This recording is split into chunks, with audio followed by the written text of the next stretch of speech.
बिस्मिल्लाहिर्रहमानिर्रहीम। अस्सलाम वालेकुम। मैं हूं डॉक्टर मुमताज़ हुसैन ख्याल और आप देख रहे हैं मेरा यूट्यूब चैनल ख्याल के साथ। इस वीडियो में मैंने चिकन जिंजर बिरयानी स्पेशल बनाई है। जिंजर का इस्तेमाल आपकी क़ुव्वत मुदाफ़त को बढ़ाता है और ये कोरोना के हमले से बचाता है। वीडियो को देखें और आप भी लजीज बिरयानी घर में बनाएं। तरकीब डिस्क्रिप्शन लिंक में दी गई है। अगर आपको मेरी बिरयानी पसंद आई है तो इसे शेयर करें, कमेंट्स करें और मेरे चैनल को सब्सक्राइब करें। घंटी दबाना ना भूलिएगा। शुक्रिया।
आप देख सकते हैं रायता तैयार है। आप इसको इस्तेमाल कर सकते हैं।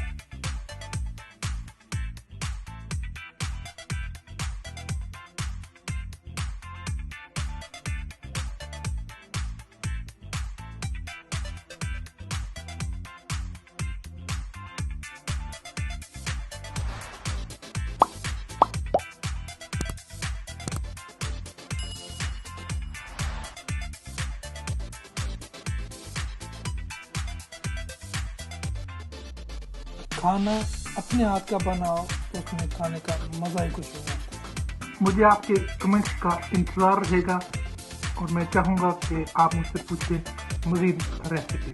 मुझे काफ़ी सारी अल्हम्दुलिल्लाह रेसिपी का इल्म है और मैं गाय बगाए अगर आप मेरी वीडियो को पसंद करेंगे तो मैं कोशिश करूँगा कि मैं हर रोज़ ना तो हर वीकेंड पे 10 दिन बाद मैं नई चीज़ें नई रेसिपीज़ आपके साथ शेयर करूँ। बहुत शुक्रिया।